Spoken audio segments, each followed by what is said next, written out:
होता है और उसके अंदर बहुत अच्छी मात्रा में फाइबर और आयरन होता है। आप जब चिया सीड को लेते हो तो वो आपके पेट में मतलब आपका वजन कंट्रोल करने के लिए, स्किन के लिए, हेयर के लिए, आंखों के लिए बहुत बेनिफिशियल होता है। साथ साथ में आपका वेट मैनेजमेंट में हेल्पफुल होता है। जब हम चिया सीड को लेते तो पेट भरा भरा लगता है, मतलब आपको सैटिस्फाई की फिर भूख नहीं लगती, बार बार क्रेविंग नहीं होती। आप अगर early morning empty stomach chia seed लेते हैं, 1 चम्मच चिया सीड ओवरनाइट सोक करके उसमें लेमन और खीरा डाल के अगर आप लेते हैं तो आपको भूख नहीं लगेगी, वेट मैनेजमेंट होगा। साथ साथ में आपकी जो क्रेविंग है या आपको और दूसरी जो भी प्रॉब्लम है, चिया सीड्स बहुत अच्छा सोर्स है फाइबर का। फाइबर बहुत ज्यादा मात्रा में मिलता है। कॉन्स्टिपेशन के लिए, एसिडिटी के लिए भी चिया सीड बहुत हेल्पफुल होता है। आप इसे पानी में भिगो के ले सकते हैं, नींबू पानी में ले सकते हैं, आपके प्रोटीन बार में ले सकते हैं। प्रोटीन में सोक किया हुआ प्रोटीन जब आप प्रोटीन शेक बनाते हैं उसमें सोक किया हुआ चिया सीड डाल सकते हैं। स्मूथी में ले सकते हैं, सलाद में ले सकते हैं और भी बहुत तरीके से ले सकते हैं। पर एक चीज ध्यान रखना कि चिया सीड सिर्फ 10 से 20 ग्राम होना चाहिए, इससे ज्यादा चिया सीड नहीं लेना चाहिए। दूसरा मेरा हेल्दी सीड जो है बहुत अच्छा सेहत से भरा, वो है अलसी। अलसी हम लोग सब जानते हैं, सब ज्यादातर लोग अलसी जानते हैं। और आपको पता है अलसी खाने से कितनी सारे डिजीज से हमें फाइट करने में हेल्प मिलती है। सबसे पहले अर्थराइटिस से, आपके एसिडिटी से, कब्ज से, आपके उसके बाद में हार्ट पेशेंट जो होते हैं उनसे कोलेस्ट्रॉल लेवल को कंट्रोल करता है, डायबिटीज को कंट्रोल करता है, बीपी को कंट्रोल करता है। यानी कहने का मतलब ये सेहत का इतना बड़ा खजाना हमारे हाथों में, बोलते मुट्ठी, सेहत की मुट्ठी। तो इतने सारे डिसीज से फाइट करता है। अलसी में विटामिन ई, विटामिन बी होता है, साथ साथ में मैग्नीशियम होता है। ये आपके बालों को झड़ने से रोकता भी है और साथ साथ उनकी ग्रोथ में भी हेल्प करता है। अलसी को आपको कच्चा कभी नहीं खाना चाहिए, हल्का सा रोस्ट कर लीजिए और उसे या तो रोस्ट करके खाइए या तो फिर कच्चा फॉर्म में खा रहे हैं, अगर आप उसे रोस्ट नहीं कर रहे तो उसको पीस के खाइए। क्योंकि जब हम चबाते हैं तो पूरे दाने चबते नहीं हैं और वो कहीं ना कहीं हमारे इंटेस्टाइन में फंस जाते हैं। या चबा के खाना चाहिए, कोई भी सीड्स होते हैं उनको आप पीस लीजिए और फिर खाइए। तीसरा सीड जो मेरा इंपॉर्टेंट सीड है वो है सनफ्लावर सीड या सूरजमुखी के बीज। सूरजमुखी के बीज जो होते हैं ना, वो हमारी हड्डियों को मजबूत करने में बहुत हेल्प करते हैं। साथ साथ में कोलेस्ट्रॉल लेवल को रोकने में बहुत हेल्प करते हैं, आपके हार्ट को हेल्दी रखते हैं और आपके जो स्टॉक होता है, जिनकी नसों में ब्लॉकेज हो जाता है, उसके लिए भी सूरजमुखी के बीज बहुत इंपॉर्टेंट होते हैं। अगर आप अपने डाइट में सनफ्लावर सीड्स को ऐड करते हैं, सूरजमुखी के बीज को ऐड करते हैं, तो आप पहली बात तो सनफ्लावर सीड को कभी भी छिलके सहित नहीं खाना चाहिए, उसका छिलका रिमूव कर दीजिए फिर खाइए। उसे आप कैसे खा सकते हैं, अगर आप कोई नाश्ता बना रहे हैं तो उसका पाउडर मतलब सेक के पीस लीजिए, पीस के रखिए, उसको पाउडर में स्प्रेड कर सकते हैं या फिर आप उसको सब्जी के ग्रेवी में डाल सकते हैं। आप उसको किसी भी लिक्विड फॉर्म में भी ले सकते हैं, सलाद में दे सकते हैं, पास्ता में दे सकते हैं, मिक्स वेज में दे सकते हैं, किसी भी चीज में दे सकते हैं। सनफ्लावर सीड आपको माइग्रेन और सर दर्द से भी बचाता है। सनफ्लावर सीड जो होता है वो आपको माइग्रेन और उससे हेडेक से भी बचाने में मदद करता है, उसको दूर करने में हेल्प करता है। फोर्थ मेरा इंपॉर्टेंट सीड है वो है कद्दू का बीज, पंपकिन सीड। हमारा जो मल्टीग्रेन आटा है ना, हम उसमें अपने मल्टीग्रेन में आटे में हम कद्दू का बीज डालते हैं। कद्दू के बीज में आयरन बहुत ज्यादा होता है, आपका विटामिन B6 होता है और मैग्नीशियम होता है, जो आपके लिए बहुत इंपॉर्टेंट होता है। नींद नहीं आना, आपको तनाव रहना, डिप्रेशन रहना, हार्ट से डिसीज होता है, या आपकी रोग प्रतिरोधक क्षमता को बढ़ाने के लिए भी कद्दू का बीज हेल्प करता है। कद्दू के बीज में मस्तिष्क को यानी दिमाग को, आपके हृदय को, आपकी त्वचा को, आपकी हड्डी को स्ट्रॉन्ग करने की कैपेसिटी होती है। आप उसको ले सकते हो, अपने डाइट में शामिल कर सकते हो।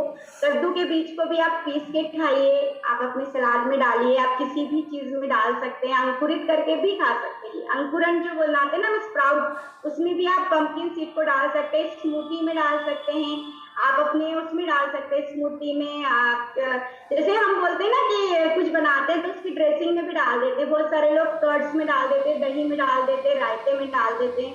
किसी भी फॉर्म में आप पंपकिन सीड ले सकते हो। अगर आप ड्राई ले रहे हो, मतलब बिना रोस्ट किया हुआ ले रहे हो, तो उसका पाउडर फॉर्म लीजिए, और अगर आप रोस्ट करके ले रहे हो तो आप ऐसे भी खा सकते हो मुखवास के रूप में। मेरा पांचवा जो महत्वपूर्ण बीजा है वो है आपके तिल्ली। तिल्ली आई नो सब लोग जानते हैं, सेसमिन सीड्स होता है। तिल्ली आपको डिप्रेशन से, हेडेक से, इन सब चीजों से तो बचाता ही बचाता है। साथ में तिल्ली आपकी मांसपेशियों को, हृदय की, हार्ट की जो मांसपेशियां है ना, उनको मजबूत करने का हेल्प काम करता है। साथ साथ में तिल्ली बच्चों की ग्रोथ में बहुत हेल्प करता है, उनकी हाइट की ग्रोथिंग में बहुत ज्यादा हेल्प करता है। अगर हम हमारे बच्चों को तिल्ली देते हैं डेली बेसिस पे, ठंड में तो हम खिलाते हैं गुड़ के साथ बढ़िया चिक्की बना के खिलाते हैं, पर अगर हम डेली बेसिस पे उसको रोस्ट करके पाउडर फॉर्म में बनाकर हम उसको अपने सब्जी की स्मूदी इनमें डालते हैं, तो वो तिल्ली हमारे बच्चों को कहीं ना कहीं हेल्प करेगी। ये उस तिल्ली में magnesium, iron, vitamin B6, vitamin B1 और भी बहुत सारे मिनरल्स होते हैं जो हमारे हेल्थ के लिए बहुत अच्छे होते हैं। इसी टॉपिक को रिलेटेड करते हुए हम वुमेन्स की हेल्थ पे कुछ बात करते हैं। फीमेल्स जो होती हैं उनके साथ में बहुत सारे प्रॉब्लम्स होती हैं, तो जो मेरे सीड्स है, मैंने 5 सीड्स अभी आप लोगों को बताए, 5 बीज बताए, इसी में से हम 4 बीज लेकर सीड सर्कल करते हैं। वैसे सीड सर्कल का कोई साइंटिफिक प्रूफ नहीं है, पर जो हमारी नेचुरोपैथी होती है, हमारा जो प्राकृतिक चिकित्सा होता है, उसमें जो बीजों का सर्कल होता है उसमें बहुत ज्यादा लिखा हुआ है। बीजों का सर्कल बहुत इंपॉर्टेंट, उसमें बहुत सारी ग्रंथों में, हमारे पुराने ग्रंथों में या हमारे जो प्राकृतिक चिकित्सा, उसमें उनको सीड सर्कल को बहुत ज्यादा इंपॉर्टेंट दिया गया। एक्चुअली सीड सर्कल क्या काम करता है? आपका जो पीसीओ, आपका जो मेंस्ट्रुअल सर्कल जो होता है वो डिस्टर्ब होता है। अगर आपको पीसीओएस है, पीसीओडी है, थायराइड है या फिर इनफर्टिलिटी के प्रॉब्लम्स है, तो उसमें आपको हेल्प करता है। और सीड सर्कल का लेने का तरीका थोड़ा अलग होता है। ये जो 5 सीड बताए, हम इसको नॉर्मल अपनी डाइट में शामिल कर सकते हैं, पर अगर हम सीड सर्कल को फॉलो करते हैं, बहुत सारे आर्टिकल मैंने भी पढ़े हैं, सीड सर्कल जब बोला है उसके पहले मैंने भी स्टडी की है।